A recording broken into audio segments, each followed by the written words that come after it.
उनकी उदारता ना हो, दया ना हो, तब तक हम और आप कहीं भी शिव भक्ति को प्राप्त नहीं कर सकते, भगवान शंकर की अविरल भक्ति को प्राप्त नहीं कर सकते।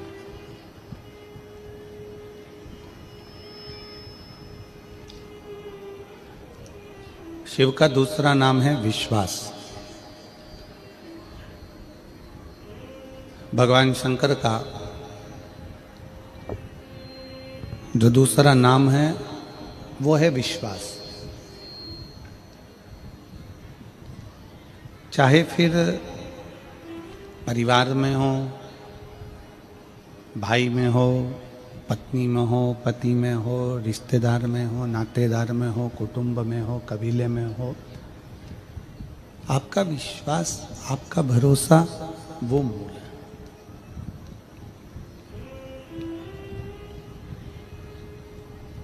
यदि विश्वास नहीं है, भरोसा नहीं है, तो फिर भगवान भी नहीं है। भगवान कब प्राप्त होता है? जब व्यक्ति का विश्वास दृढ़ होता है।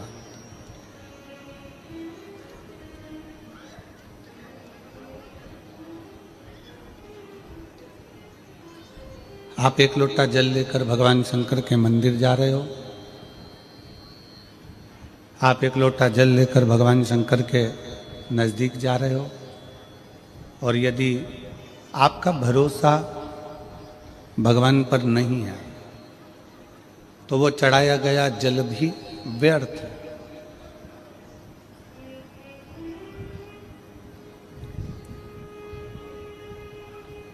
आप आए हो शिव महापुराण की कथा को श्रवण करने के लिए हाले कोसा पहुंचे हो,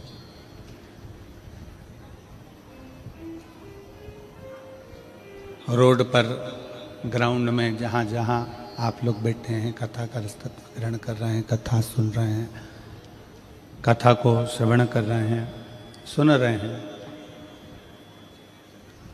आप जहाँ जहाँ बैठकर कथा का लाभ ले रहे हो, आपका विश्वास है कि मैं कहीं पर भी बैठकर कथा को सुनूंगी तो मेरा शिव, मेरा शंकर, मेरा उघड़दानी, मेरा शंभु, मेरा त्रिकालदर्शी, कैलाशी, अविनाशी, मेरा शिव मेरी झोली खुशियों से भरेगा जरूर, ये निश्चित है।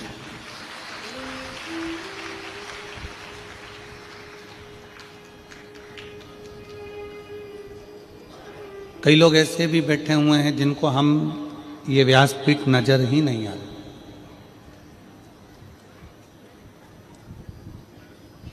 दिख ही नहीं रही, बस आते हैं, कथा सुनते हैं और कथा श्रवण कर कर अपने गंतव्य की ओर चले जाते हैं।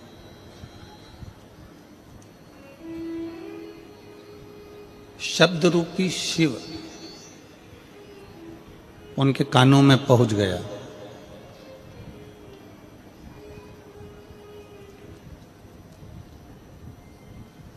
शबरी अम्बा को मेरे राम जी महाराज कहते हैं, प्रथम भक्ति संतन कर संगा और दूसरी रति मम कथा प्रसंगा। शबरी, सत्संग करो, कथा सुनो, ये मेरी भक्ति है।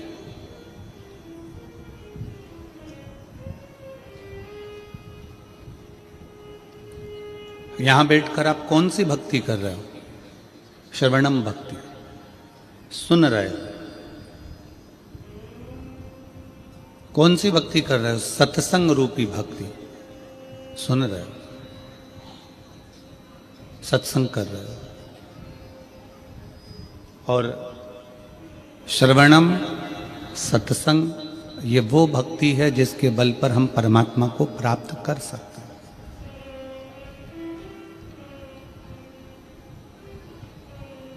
हम भगवान को पा सकते हैं।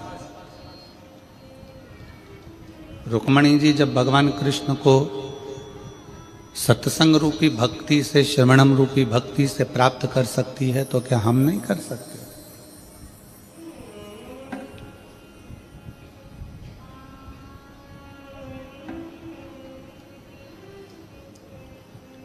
हम जितना कथा को सुनते हैं, हम जितना कथा को श्रवण करते हैं, उतना उतना हम परमात्मा को अपने भीतर उतारते चले जाते हैं,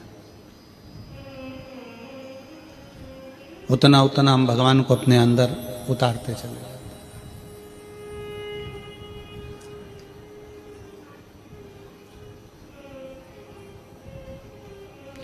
पानी सामने रखा है, उस पानी को देख लोगे तो क्या तुम्हारी प्यास मिट जाएगी? जम के बोलो जरा, हाले को सा वाले, नहीं मिटेगी। भोजन सामने रखा है, उस भोजन को केवल देखते रहोगे तो क्या भूख मिट जाएगी? नहीं, उसको ग्रहण करना पड़ेगा। पानी को पियोगे प्यास मिटेगी, भोजन को करोगे भूख मिटेगी। उसी तरह भजन करोगे, सत्संग करोगे, कथा सुनोगे तो हमारे भीतर का अहंकार मिट जाएगा, काम मिट जाएगा, लोभ मिट जाएगा, आसक्ति मिट जाएगी, तृष्णा मिट जाएगी और शिव हमें मिल जाएगा। तृप्ति कब मिलेगी? जब ये सब समाप्त होगा।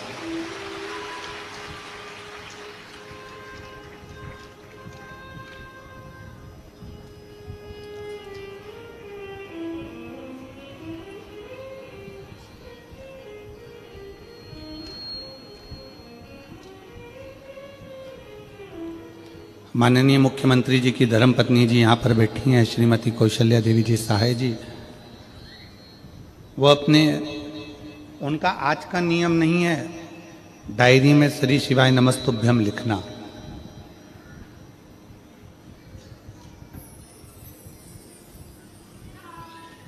जब माननीय मुख्यमंत्री जी की कुर्सी पर नहीं थे, उसके पहले भी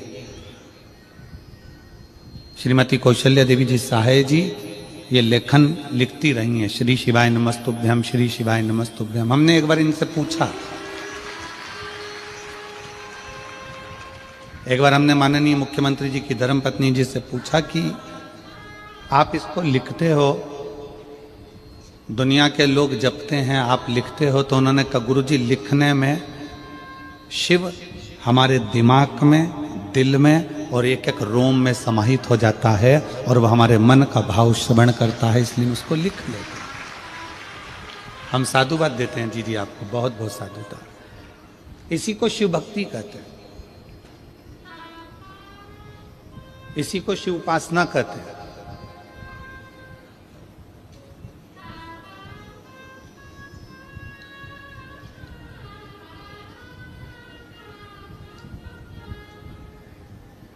कई लोग ऐसे भी हैं इस छत्तीसगढ़ की धरा पर जो अपने शरीर पर राम राम राम राम राम राम राम लिख लेते,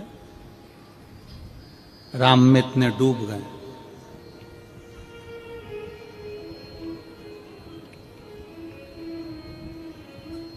शिव को पाने का तरीका अपना अपना है। बस शिव को एक चीज पसंद नहीं है, वो तुम्हारा दिखावा। और हम इस व्यासपीठ के माध्यम से आप सबको धन्यवाद देते हैं कि आप जितने कथा को सुन रहे हैं, चाहे टीवी पर सुन रहे हैं, मोबाइल पर सुन रहे हैं, फेसबुक यूट्यूब पर सुन रहे हैं, चाहे हाले कोसा की इस पवित्र भूमि पर जहां तुम्हें जगह मिल गई वहां बैठकर सुन रहे हो, आप लोगों के अंदर दिखावा नहीं है, आप लोगों के अंदर विश्वास रूपी शिव समाया हुआ है। आपके अंदर दिखावे का कोई काम नहीं।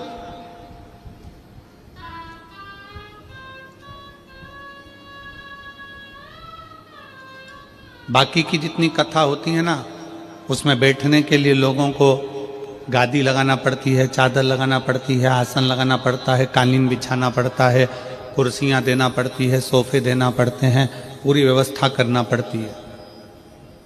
पर भारत की ये पहली कथा होती है, शिव महापुराण की कथा, जो इतने सालों से लोग टीवी पर भी सुन रहे हैं, अपने अपने क्षेत्र में भी सुन रहे हैं, कि लोग अपने घर से बिछाने का साथ लाते हैं, ओढ़ने का साथ लाते हैं, पानी की बोतल साथ लाते हैं, खाने का साथ लाते हैं, और अपनी मस्ती में जहाँ जगह मिल जाए, रोड पे मिले तो रोड पे, चौराहे पर मिले तो चौराहे पर, पुल पे मिले तो पुल पे, जहाँ उनको जगह मिलती है वहाँ बैठकर अपना आसन लगाकर कथा का रसतत्व ग्रहण कर लेते हैं। इसमें दिखावा नहीं है, इसमें भक्ति है।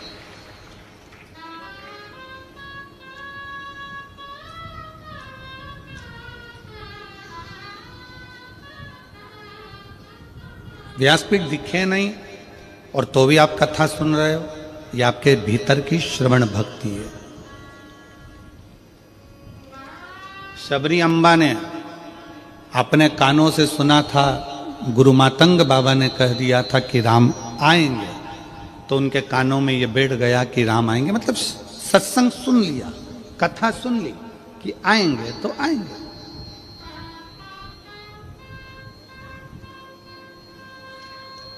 मां कर्माबाई ने अपने गुरु के मुख से सुन लिया था कि भगवान को प्रेम से अगर भोजन कराया जाए तो भगवान सब कुछ पा लेते हैं। कर्माबाई ने वो नजारा भी देख लिया। मीराबाई ने अपने गुरु रविदास जी से सुन लिया था कि भगवान तो घट घट में बैठा है, जहर को भी अमृत कर देता है, तो मीराबाई ने वो भी देख लिया। मीराबाई ने वो भी देख लिया।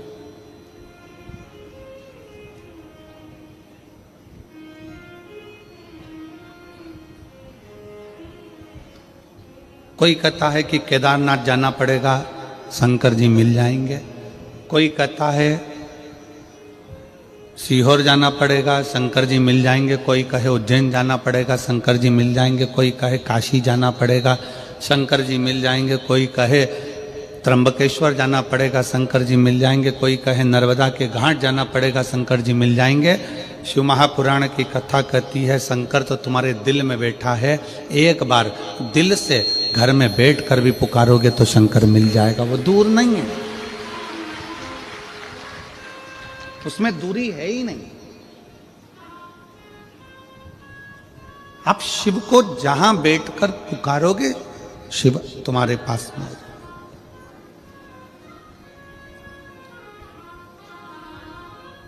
पर हमारे अंदर अहंकार इतना भर गया, काम इतना भर गया, लोभ इतना भर गया, आसक्ति इतनी भर गई, तृष्णा इतनी भर गई, वासना इतनी बढ़ गई। हमारे भीतर दूसरे का भाव लेने का, दूसरे का धन लेने का मन में इतना भाव बढ़ गया कि हम दूसरे के धन को पाकर सुखी होना चाहते हैं।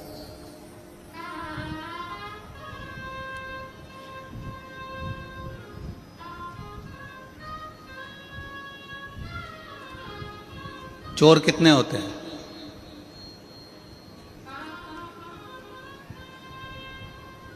जैसे कपड़े की वैरायटी होती है उसी तरह चोट्टों की भी वैरायटी होती है। अलग अलग तरह के चोर होते हैं। किसी के घर में घुस गया बिना पूछे, वो भी जम के बोलो जरा चोर है। वो भी क्या है? चोर है। किसी का रखा हुआ सामान बिना पूछे उठा लिया, वो भी जम के बोलो चोर। किसी के घर में जाकर कोई सामान उठाकर लेकर चले गए, वो भी चोर, वो भी चोर। घर में कोई गाजर का हलवा बना, पूड़ी बनी, खिचड़ा बना, चावल बना, भोजन बना, भगवान को दिए बिना, भगवान को बिना भोग लगाए खा गए, वो भी चोर है। घर में बूढ़ी माँ, घर में बूढ़े पिता हैं, बाजार से गजक खरीद के लेकर आए, जलेबी खरीद कर लेकर आए, आलू बड़ा खरीद कर लेकर आए, बड़ा पाव खरीद कर लेकर आए, और चुपचाप से ले जाके अपने कमरे में पत्नी और बच्चों के साथ खा गए और माँ बाप को नहीं दिया, वो भी चोर, वो भी चोट्टे हैं, वो भी चोर। घर में बूढ़े माँ बाप बैठे हुए हैं, घर में बुजुर्ग बैठे हुए हैं, घर में बूढ़े रह रहे हैं। एक माँ बाप अपने बच्चे को अपने मुंह का निवाला निकाल कर दे देते हैं। एक माँ बाप अपने बच्चे को अपना वैभव पूरा दे देते हैं। तो बच्चों का भी फर्ज बनता है कि बुढ़ापे में और बचपन में, ये दो अवस्था ऐसी होती है जिसमें खाने की लालकता ज्यादा होती है। बचपन में भी खाने की ललकता होती है और बुढ़ापे में भी खाने की ललकता होती है। हमारा काम, अपना काम, हम अगर अपने बच्चों के लिए कुछ लेकर आ रहे हैं, हम अपनी पत्नी के लिए कुछ लेकर आ रहे हैं बाजार से, तो एक पुड़िया अलग से अपने माँ बाप के लिए भी बंधवा कर लेकर आओ और उनको दो कि माँ ये मैं तेरे लिए लेकर आया। चोटों की गिनती में नहीं आओगे। और जो माँ बाप को बिना दिए अपने कमरे में बैठकर दोनों धनी लुगाई, दोनों पति पत्नी और बच्चे सब मिलकर खा जाएं, समझ लेना तुम बहुत बड़े चोटे हो, चोर हो। माँ बाप ने अपने बच्चों से कुछ नहीं छुपाया, दे दिया। रोटी खाने माँ बैठी है, बच्चा पास में आ गया, माँ ने अपनी रोटी का निवाला पहले बच्चे को खिला दिया। पिता कुछ खा रहा है, बच्चा आ गया, पिता ने अपना निवाला बच्चों को दे दिया। अब हमारा फर्ज है, अब हमको चाहिए कि हमारे माँ बाप बूढ़े हो गए हैं, हमारे माँ बाप बुजुर्ग हो गए हैं, तो उनको भी बुढ़ापे में कुछ ना कुछ खाने की ललकता बनेगी। उनके भी हृदय में भाव आता है कि मैं कुछ खाऊं। शरीर से बनता नहीं है तो बहुओं से कह सकते नहीं है। अपना फर्ज है कि जब बाजार से अपनी पत्नी के लिए कुछ खरीद कर ला रहे हो, बाजार से अपने बच्चों के लिए कुछ खरीद कर लेकर आ रहे हो, तो अपने बूढ़े माँ बाप के लिए भी अलग से थोड़ा सा पैक करा कर लेकर आओ और उनको बंद एक पुड़िया बनाकर एक अलग से लेकर आकर उनको कहो, माँ ये मैं तेरे लिए गजक लेकर आया हूँ, माँ मैं तेरे लिए गाजर का हलवा लेकर आया हूँ, माँ मैं तेरे लिए ये लेकर आया हूँ। बुजुर्ग खाता कम है, अपने बेटे का स्वभाव देखकर, बहू का स्वभाव देखकर आशीर्वाद देता ज्यादा है, आशीर्वाद ज्यादा देता है।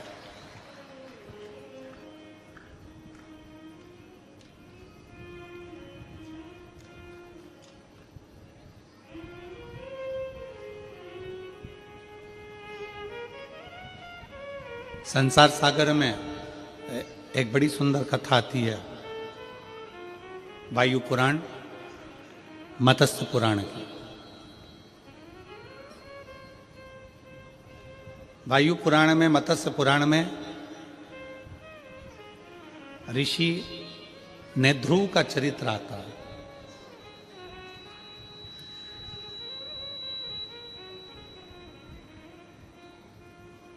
ऋषि नेध्रुव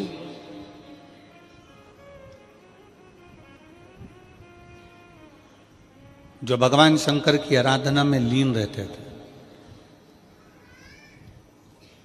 शिव की भक्ति में लीन है। उनकी धर्म पत्नी का नाम था सुमेधा।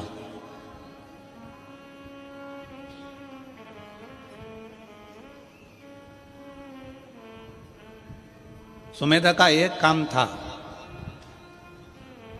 कोई भी पत्ता सुमेधा पेड़ पे से तोड़ लेती थी और उस पर शंकर के शिवलिंग की आकृति बनाती थी।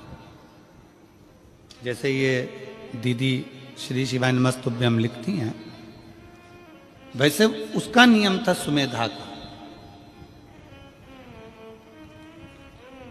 किसी भी वृक्ष की पत्ती को तोड़ लेती है और उस पर शंकर जी की आकृति बनाती, शिव की आकृति।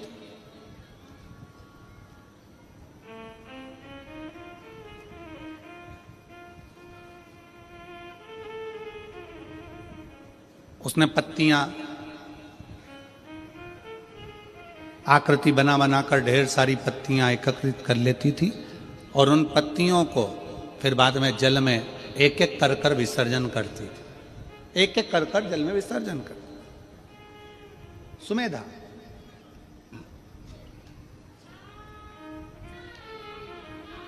नेध्रुव ऋषि की धर्म पत्नी सुमेधा कोई भी पत्ती मिल जाती, उस पर चंदन से अबीर से, गुलाल से, जो उसके पास में होता उससे उस पे वो शिवलिंग बना लेता।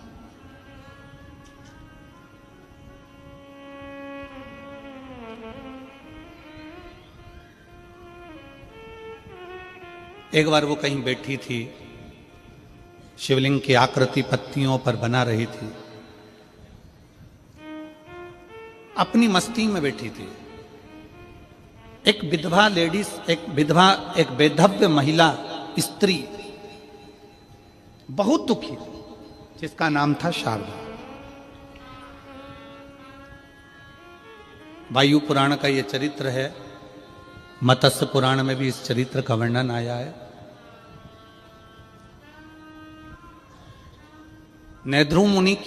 नेद्रु ऋषि की धर्मपत्नी सुमेधा पत्ते के ऊपर शिवलिंग की आकृति बनाती है। शिवलिंग की आकृति,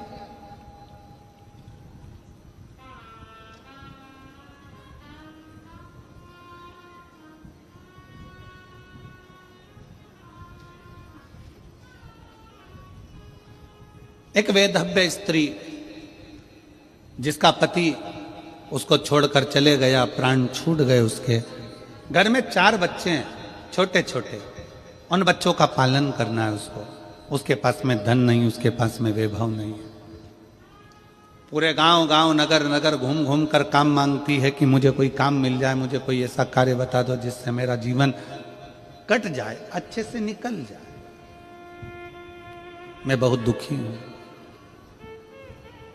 पूरे गांव में घूमने के बाद में वो जहां पर सुमेधा बैठकर शिवलिंग बना रही थी, सुमेधा बैठकर पत्ते के ऊपर शिवलिंग की आकृति बना रही थी, वहां पर जाकर खड़ी हो गई।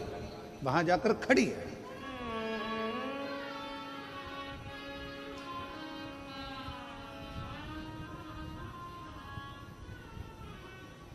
एक दिन हो गया, 2 दिन हो गया, 3 दिन हो गया, 4 दिन हो गया, 5 दिन हो गए। रोज आ जाती शारदा, रोज खड़ी हो जाती। केवल खड़ी हुई शिवलिंग की आकृति बना रही है सुमेधा और उसको देख रही है।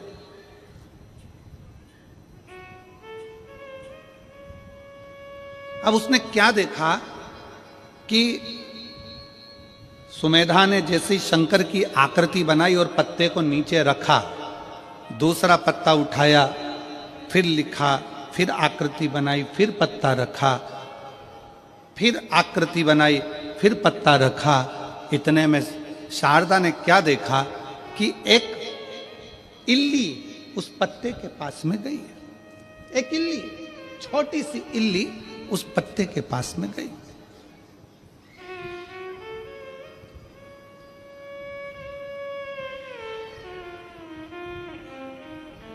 और शारदा देख रही है कि वो इल्ली पत्ते के पास में जाती है और पत्ता उसने धीरे धीरे धीरे धीरे खाना प्रारंभ किया।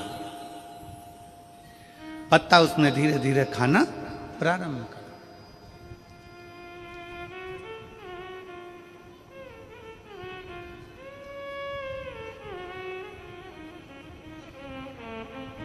कुछ देर तक शारदा देखती रही।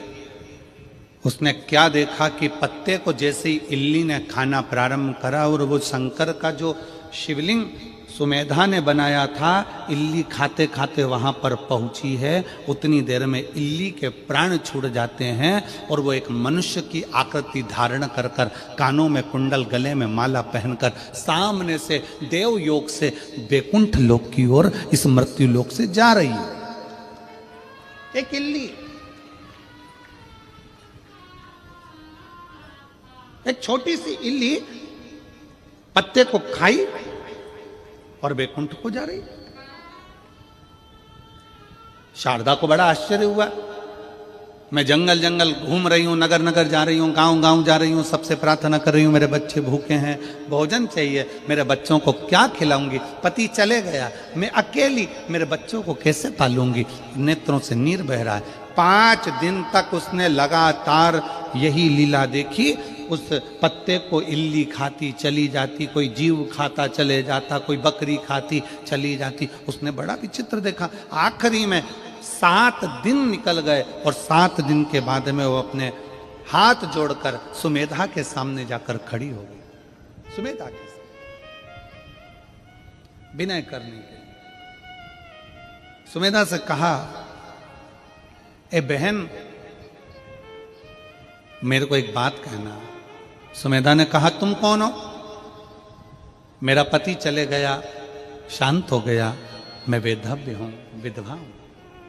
मेरा नाम शारदा है, मेरे 4 बच्चे हैं, भूखे हैं, भोजन नहीं मिलता, जगह जगह जाकर काम करती हूं, कुछ उठा लाती तो अपने बच्चों को खिला दे।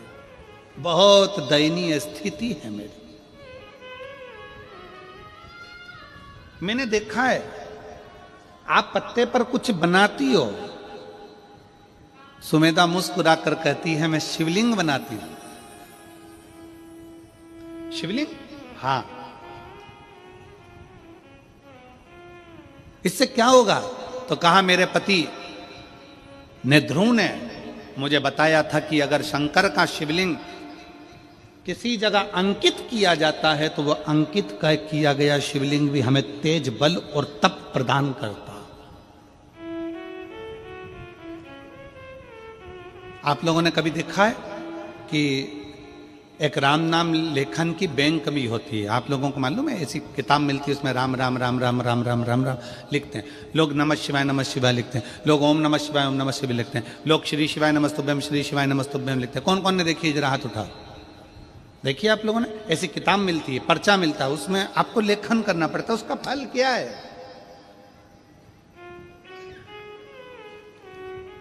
भारत की भूमि पर कई लोग राम नाम लेखन करते हैं, भारत की भूमि पर कई लोग शिव नाम लेखन करते हैं, भारत की भूमि पर कई लोग भगवान शंकर का नाम, भगवान राम का नाम, भगवान कृष्ण का नाम लेखन करते हैं। उसका फल क्या? तो कहा, उस लेखन का फल यह है कि आप अगर जंगल में जाकर, वन में जाकर कहीं तप साधना नहीं कर सकते, क्योंकि तप साधना करने के लिए भी एकाग्रता चाहिए और लिखने के लिए भी एकाग्रता की जरूरत होती है। अगर आप कहीं वन में जाकर तप साधना नहीं कर सकते तो एक कॉपी पर आप भगवान का जब नाम लिखते हैं तो आपका दिल और दिमाग एकाग्र हो जाता है, भगवान की चरणारविंद में चला जाता है। वो तप के बराबर है, वो साधना के बराबर है। भारत की भूमि पर जितने लोग राम नाम लिखते हैं, लेखन करते हैं, कृष्ण नाम लिखते हैं, लेखन करते हैं, शिव नाम लिखते हैं, लेखन करते हैं, नमः शिवाय लिखते हैं, लेखन करते हैं, शंकर का मंत्र लिखते हैं, लेखन करते हैं, उन सब के चरणों को नमन करता हूं। क्योंकि आप भले वन में जाकर तप नहीं कर सकते, साधना नहीं कर सकते, पर लेखन करने में चित्त मन एकाग्र हो जाता है। फिर भगवान उसको तप साधना में गिन लेते हैं, क्योंकि इसने अपने मन को कंट्रोल कर लिया, अपनी इंद्रियों को कंट्रोल कर लिया। साधना करिए इसने।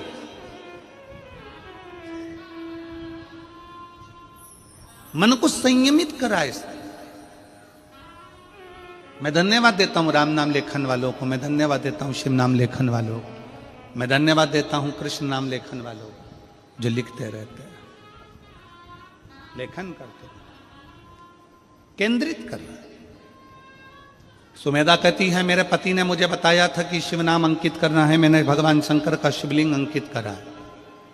जब से मैंने अंकित करना प्रारंभ करा, तब से मेरे बाबा ने मेरे ऊपर करुणा करना प्रारंभ करी। मैं देखती हूं कि इल्ली उस पत्ती को खाती है तो बैकुंठ चली जाती है, बकरी उस पत्ती को खाती है तो बैकुंठ चली जाती है। उस पत्ती को जो खाता है वो परम पद की ओर चले जाता है। मुझे समझ में नहीं आता, पर मैंने अपने पति का कहना माना।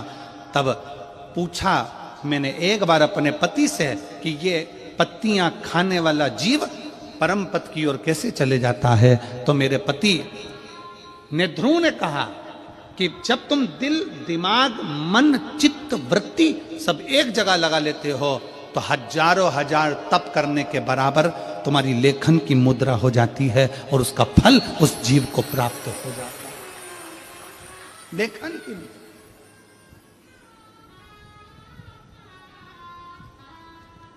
उसका फल प्राप्त हो जाता है।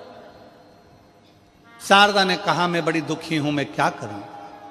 सुमेधा ने कहा कि मैं नहीं बता सकती, पर मेरे पति ने, ध्रुव के पास तुम जाओ, उससे विनय करो, वो तुम्हें जरूर मार्ग बताएगा। उसने मुझे मार्ग बताया है तो तुम्हें भी बताएगा। जाओ तुम जाकर बात करो। शारदा भगवान का नाम जपती जपती ने ध्रुव के पास पहुंच गई। ने ध्रुव बैठे तब साधना में थे। उन्होंने तुरंत पूछा, मां तुम कैसे आई? दीदी, जीजी, बेटी तुम कैसे आई? एक संत, एक साधु, सन्यासी, तपस्वी, साधक, उपासक, पक्का शिव भक्त, पक्का भगवान का उपासक, संत, साधु, सन्यासी, तपस्वी, तप करने वाला, साधना करने वाला, कोई संत, कोई महात्मा, कोई भी होगा ना, स्त्री को मां कहकर संबोधित करता है। क्योंकि उसके सामने भले युवान स्त्री भी खड़ी होती है ना, तो वो साधु हमेशा उसको मां ही कहता है। कोई बेटी खड़ी है ना, तो उसको बेटी कहकर पुकारता है। पर उसके नाम से कभी संत साधु किसी स्त्री को नाम से नहीं पुकारता, उसको मां संबोधन देगा। भगवान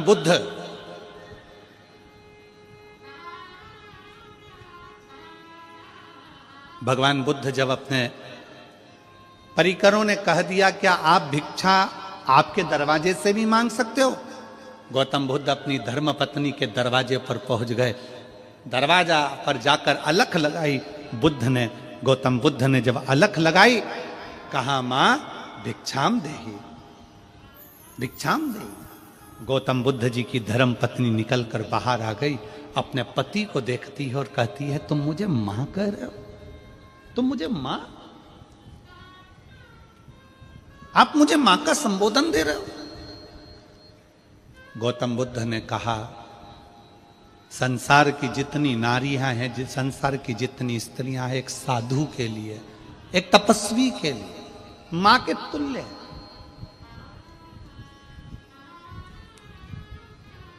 वो माता के तुल्य है, मां के तुल्य है। और तुम मेरी माता हो। भारत की प्रत्येक बेटी, भारत की प्रत्येक स्त्री, भारत की प्रत्येक नारी अपने बेटे को भोजन कराए, चाहे अपने पति को भोजन कराए, चाहे अपने ससुर को भोजन कराए, चाहे अपने जेठ को भोजन कराए, चाहे अपने देवर को भोजन कराए, चाहे अपने नंदोई को भोजन कराए, चाहे अपने मामा को भोजन कराए, चाहे अपने फूफा को भोजन कराए। जिस समय पर घर की स्त्री भोजन परोसती है, जिस समय पर घर की स्त्री भोजन बनाती है, चाहे वे बेटी हो, चाहे वो बहू हो, चाहे वो माँ हो, घर की स्त्री जब भोजन बनाती है, भोजन परोसती है, उस समय पर वो पत्नी नहीं रहती है, उस समय पर वो एक माँ का स्वरूप हो जाती है, अन्नपूर्णा का स्वरूप हो जाती है। इसका प्रमाण है हमारा काशी, इसका प्रमाण है हमारी काशी की भूमि, जहां पर भगवान शंकर को पूरे विश्व का भरण पोषण करना है, पूरे विश्व का पेट भरना है, तो वह अपनी धर्म पत्नी पार्वती से भिक्षा मांग कर कहते हैं, मां अन्नपूर्णा, हे मां अन्नपूर्णा, अन्न दीजिए। पार्वती जी आश्चर्य में पड़ गई, तुम मुझे मां कह रहे हो? शिव, मैं आपकी अर्धांगिनी हूं, आप आज्ञा करो ना। शंकर कहते हैं, मां अन्नपूर्णा भिक्षा दीजिए। अन्नपूर्णे सदा पूर्णे शंकर प्राण वल्लभे, हे मां कृपा करिए, आप हमको भिक्षा दीजिए। पार्वती जी कहती हैं, मैं तुम्हारी अर्धांगिनी हूं, मैं तुम्हारी पत्नी हूं, और तुम मुझे मां कहकर संबोधित कर रहे हो? मां?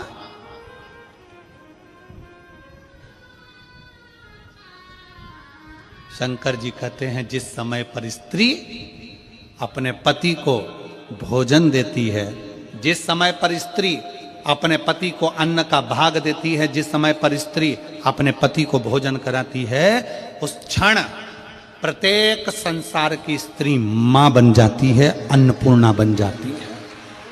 अन्नपूर्णा हो,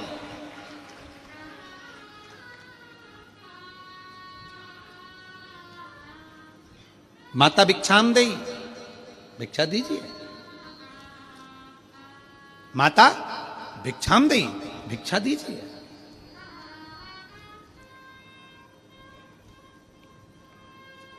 संसार में जितने संत हैं, जितने साधु हैं, जितने सन्यासी, जितने तपस्वी, जितने साधक, जितने उपासक, कभी नाम लेकर नहीं बोलेंगे। दीदी कर कर बोलेंगे, जीजी कर कर बोलेंगे, बेटी कर कर बोलेंगे, मां कर कर बोलेंगे। माता का संबोधन दे देंगे, अम्मा, मां का संबोधन, आई संबोधन कर कर बोलेंगे।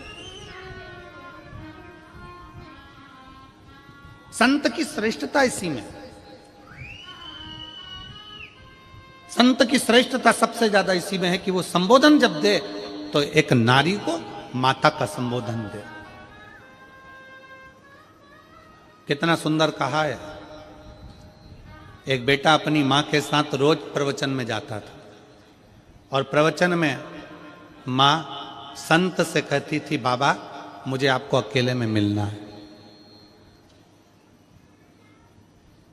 संत अकेले में नहीं मिलता।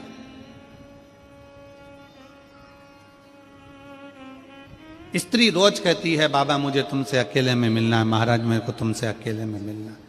संत मना कर देते, हम नहीं मिले। एक दिन बेटे को गुस्सा आ गया और बेटे ने कह दिया, बाबा जी आप सबसे मिलते हो, मेरी मां से क्यों नहीं मिलते?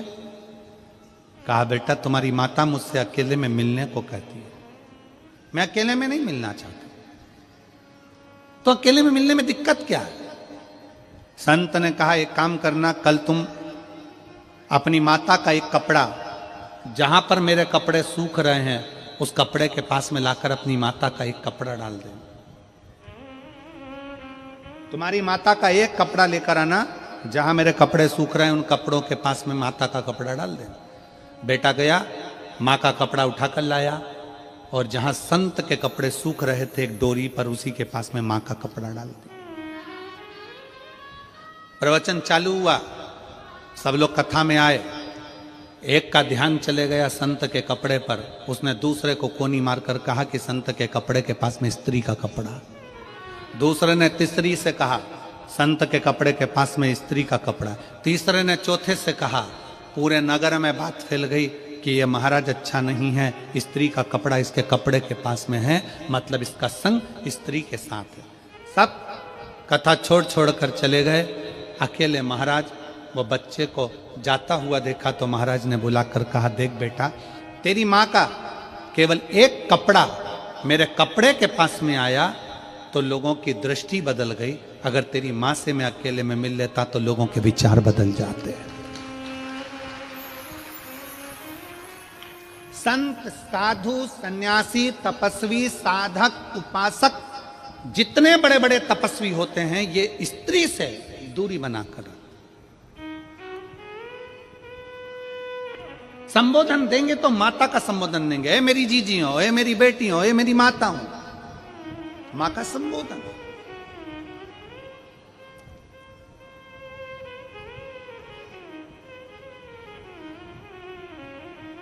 संबोधन दिया जाता है तो मातृत्व भाव।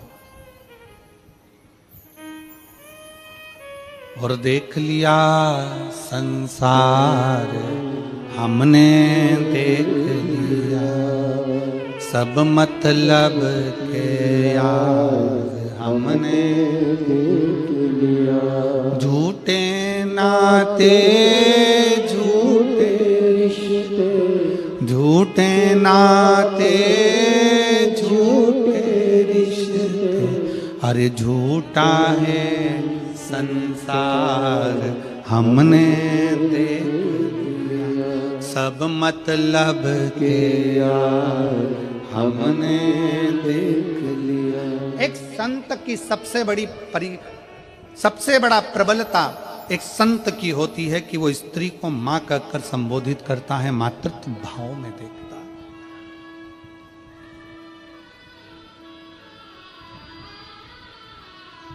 एक संत की सबसे बड़ी प्रबलता होती है वो भोजन को बहुत अधिक मात्रा में नहीं पाता। त्याग की भावना होना चाहिए, त्याग की भावना। उपास करते हो आप लोग? कोई सा भी उपास करते हो कभी? महीने, 4 महीने, 6 महीने, 1 साल में कोई सा उपास रखते होगे? अरे हाथ तो हिलाओ जरा, सही है, रखते हो सब लोग? रखो जरा। खाते ही खाते हो कि भूखे भी रहते हो? जम के बोलो जरा। थोड़ा भूखे रहते हो। भजन दबाकर करो, पर भोजन दबाकर मत करो।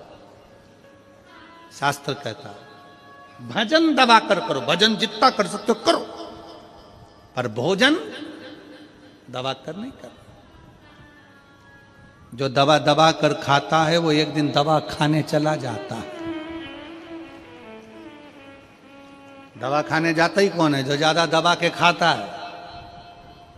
जो मिल जाए, इसने बिस्कुट दिया वो खा लो, टॉफी मिल गई वो खा लो, कोई खिचड़ी बांट दिया वो खा लो, चावल मिल गया वो खा लो, पूरन पोली मिल गई वो खा लो, रोटी मिल गई वो खा लो, पापड़ मिल गया वो खा लो, जो ला कर दे वो सब खा लो। खूब दबा दबा कर जो खाता है वो एक दिन दवा खाने चला जाता है। दवा खाने जाता ही कौन है? जो दबा दबा के खाता है। इसलिए खाने पर कंट्रोल होना चाहिए। थोड़ा सा बहुत ध्यान दे। भजन दबा कर करो, भजन जितना कर सकते हो करो, पर भोजन दबा कर मत करो। भोजन को थोड़ा सा दूरी बना कर। पर हमारे यहां तो बड़ी विचित्र बात है। कई लोग ऐसे भी हैं, चाय पीने बैठते हैं, अभी 5 मिनट पहले कोई के साथ बैठ कर पी थी और 5 मिनट बाद कोई दूसरा आ गया तो आन दो, फिर पी गए, फिर कोई आ गया, और काका जी कैसे हो, जा बेटा चाय बना ले। और मेहमान के लिए चाय आई और काका जी के लिए नहीं आई तो मुंह फूल गया। हमारी कहां? मौसा जी आ गए, मौसा जी किसी से मिलने के लिए, फिर कोई आ गया, फिर कोई आ गया, फिर पापा जी अभी तो आपने चाय पी थी, पिताजी अभी तो आपने चाय पी थी, फिर कोई आ गया, फिर चाय, फिर चाय, फिर चाय। आन दो, आन दो, आन दो। शाम के 7 बजे फिर पेट में एसिडिटी होन दो, होन दो, होन दो, होन दो।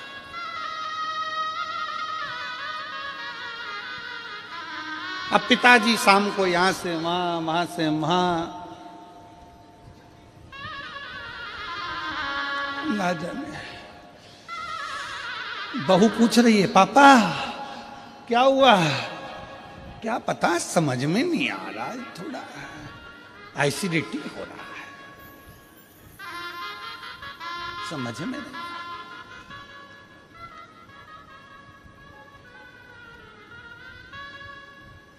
2 बजे रात तक अच्छे से सोया, 2 बजे के बाद फिर जाग गया। पत्नी ने पूछा क्या हो गया, एकदम उठ के बैठ गए? पता नहीं, दबा दबा कर खाया, इसलिए अब पेट भी दबाना पड़ रहा है, खूब दबा। थोड़ा कंट्रोल, थोड़ा कंट्रोल बहुत जरूरी है। अपनी इंद्रियों पर संयम करना बहुत जरूरी है। जब आप और हम अपनी इंद्रियों को संयमित करेंगे तो ये निश्चित है व्रत का फल मिलता जरूर है। जो उपास कर रहे हो इसका फल मिलेगा। संसार की प्रत्येक, तो जहां नेध्रु मुनि, नेध्रु ऋषि, जिनके सामने शारदा आकर खड़ी हो जाती है, नेध्रु ऋषि,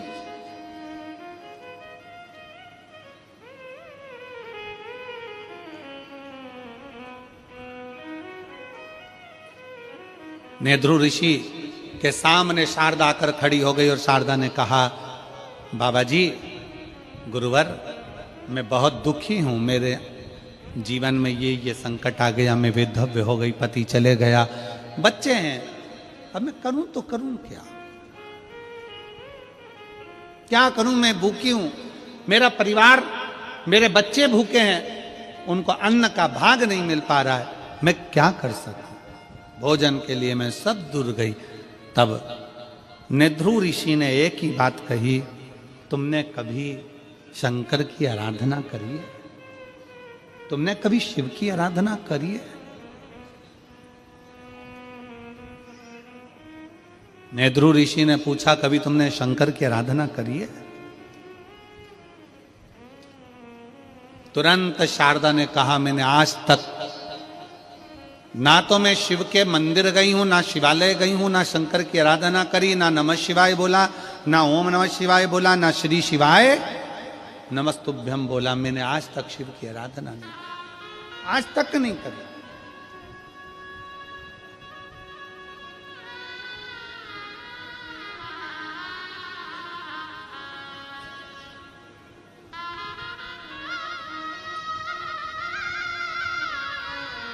क्या तुम्हें किसी ने बताया नहीं?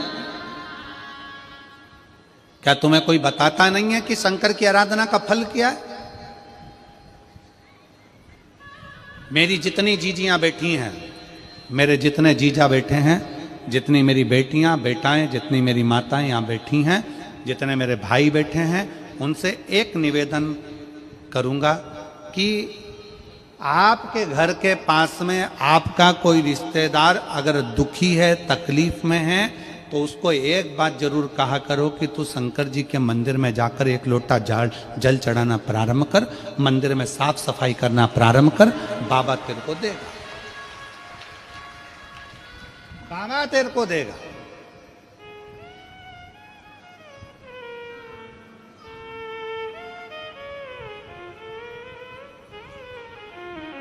जाओ, घर के लोगों से कहो कि मंदिर जाएं। पर कई लोग ऐसे हैं जो पक्के में मूर्ख हैं, उनको कितना ही सिखा लो तो भी वो भगवान की शरणागति ग्रहण नहीं करते। और इनको अगर कोई फालतू का व्यक्ति मिल जाए और फालतू की बात कर देना तो ये बड़े सुखी होते हैं। फालतू की बात, अच्छी बात इनको नहीं सुहाती।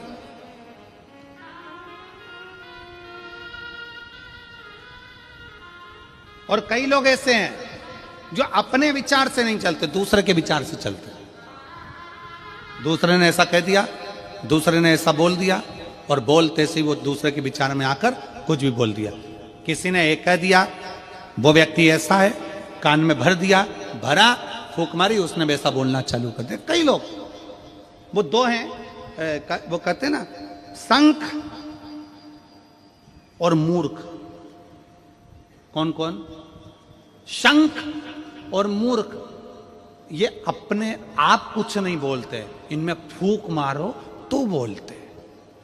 मूर्ख भी ऐसा होता है, उसको कोई कुछ बोल देगा ना, वो बैठे ना, वो रामकिशन जी बैठे हैं ना, वो रामाधर जी बैठे हैं ना, वो व्यक्ति ऐसा है ना, बस मूर्ख के कान में भर दिया कि वो व्यक्ति वैसा है, तो वो पूरे गांव में डोंडी पीटता फिरेगा, वो व्यक्ति वैसा है, मैंने तो सुना है वो व्यक्ति वैसा है। मूर्ख है ना, अपने मन से सोचा नहीं। कभी तो रामाधर से मिला, कभी तो राम स्वरूप से मिला, कभी उस व्यक्ति से मिला, कभी उस व्यक्ति से तेरा पाला पड़ा नहीं।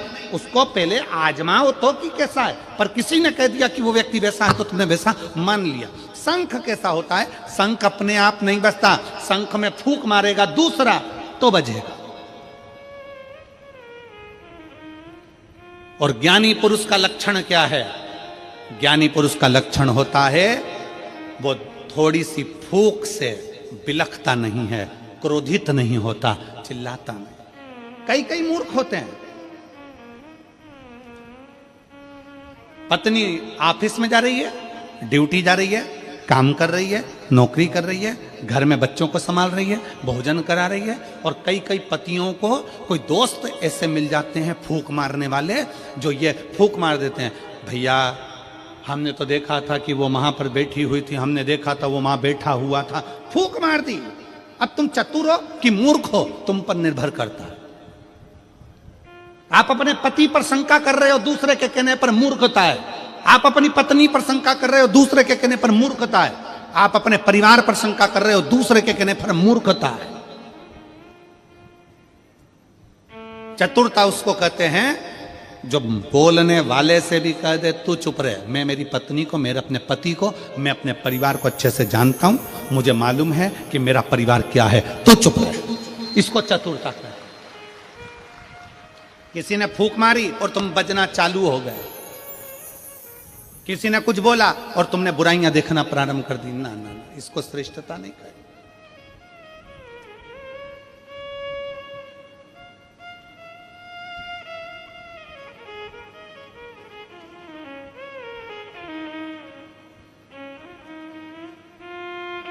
इसको श्रेष्ठता नहीं कही।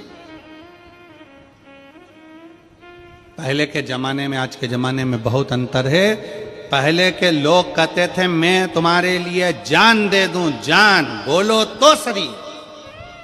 आज का जमाना ऐसा है कि अगर वक्त पड़े तो मैं तुम्हारी जान ले लूं, दूं तो नहीं।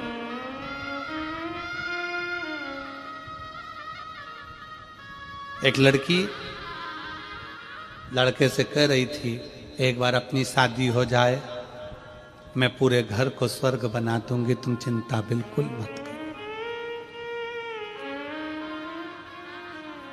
गार्डन में बैठ के बोल रही थी, आवाज कानों में गई तो पलट के देखा कि ये घर को स्वर्ग बनाएगी और घर में रहने वालों को स्वर्गवासी।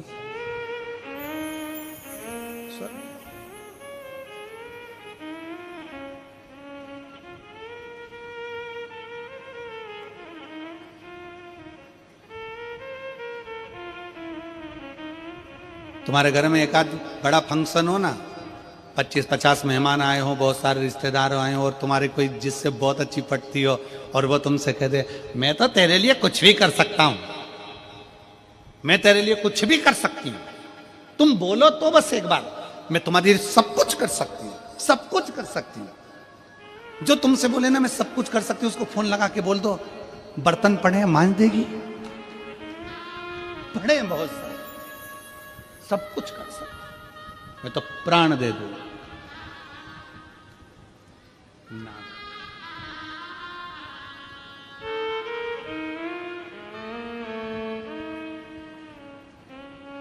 और मेरे गिरधर शिव तत्व में, भगवान की भक्ति में, एक आनंदता में, मीराबाई कहती है भगवान कृष्ण से कि है मेरे गिरधर, है मेरे गोपाला, है मेरे कृष्ण, मैं तेरे लिए अपना सर्वस्व वार देती हूं। भगवान कृष्ण ने परीक्षा ले ली मीराबाई की, जहर का प्याला भेज दिया। जहर का प्याला भेजा तो भगवान को लगा सही में सर्वस्व वार सकती है, तब भगवान कृष्ण उसकी साक्षी में प्रकट हो जाते हैं। थोड़ा परीक्षा मेरा भगवान लेता है, मेरा कृष्ण लेता है, मेरा राम लेता है, मेरा शिव लेता है, उस परीक्षा को लेता है, थोड़ा समय लगता है। क्या तुम्हें किसी ने बताया नहीं कि शंकर की आराधना करने का फल क्या होता है? नेध्रु ऋषि शारदा से कहते हैं क्या तुम्हें कोई बोला नहीं? शारदा ने कहा मेरे परिवार वालों ने कहा था कि जब दुख की घड़ी आए तो शिव को याद करना, शंकर को याद करना। शिव तो क्या तुमने शिव को याद नहीं किया? क्या तुमने शंकर को याद नहीं किया? किया। मैं थोड़े दिन भगवान के मंदिर गई, थोड़े दिन मैंने भगवान का भजन किया, थोड़े दिन मैं भगवान के मंदिर गई, फिर मैंने मंदिर जाना छोड़ दिया। क्यों? भगवान ने मेरा सुना ही नहीं। नेध्रु ऋषि ने एक बात कही, जितने शिव भक्त यहाँ कथा सुन रहे हैं, जितने शिव भक्त यहाँ पर बैठे हुए हैं और जितने शिव भक्त आस्था चैनल पर कथा सुन रहे हैं, फेसबुक यूट्यूब पर कथा सुन रहे हैं, बड़े ध्यान से सुनना। नेध्रु ऋषि ने पूछा तुम्हें तुम्हारे रिश्तेदारों ने कहा था कि शंकर के मंदिर जाओ तो तुम गई थी? हाँ गई थी। कितने दिन? थोड़े से दिन। फिर क्यों नहीं गई? मेरा मन नहीं लगा। क्यों? भगवान ने मेरी बात नहीं मानी, इसलिए मैंने मंदिर जाना छोड़ दिया। मैं मंदिर जाना छोड़ दी, मैं कथा जाना छोड़ दी, मैं भजन करना छोड़ दी। क्यों? भगवान ने मेरी सुनी नहीं। नेध्रु ऋषि ने कहा ओ मेरी मां, बच्चा गर्भ में रहता है तो कितने महीने रहता है? जम के बोलो जरा, कितने महीने? 9 महीने। नेध्रु ऋषि ने कहा एक बच्चे को भी स्वस्थ जन्म लेने में 9 महीना लगता है, और दुनिया के लोग ये सोचते हैं कि हम 2 महीने से जल चढ़ा रहे हैं और भगवान हमारी सुन ले। 9 महीने में बच्चा पूर्ण जन्म लेता है, तो भगवान पर भरोसा भी कम से कम 9 महीना तो करो कि भगवान कुछ देगा। पर आज का जमाना ऐसा हो गया कि कोई ऐसा महाराज मिल जाए जो हमको ऐसी भभूति दे दे और ऐसे पटके और नीचे से सोने के हंडे निकल जाए। तो ऐसा हंडा निकालने वाला महाराज हो तो हमको भी बता दो, हम भी तुम्हारे साथ चलेंगे हाले कोसा से डायरेक्ट। कि ये सब भभूत फेंको, सामान फेंको और नीचे से सोने के हंडे निकल जाए। शिव महापुराण की कथा कहती है, शंकर भगवान का चरित्र कहता है, अपनी मेहनत, अपनी लगन, अपना कर्म, अपना परिश्रम व्यक्ति को आगे लेकर जाता है, ऐसे फेंकने से हंडा नहीं निकल जाता। अपनी मेहनत से जाइए। एक पत्र है,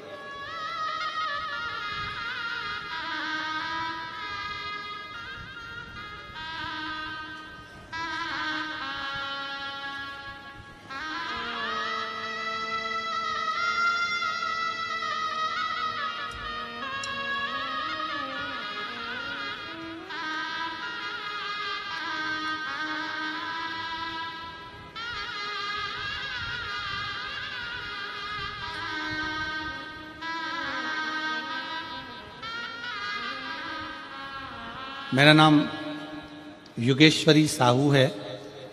मेरे पति का नाम कैलाश साहू है। मैं ग्राम मारगांव, डोंगर गांव, जिला राजनांदगांव, छत्तीसगढ़ की रहने वासी हूँ।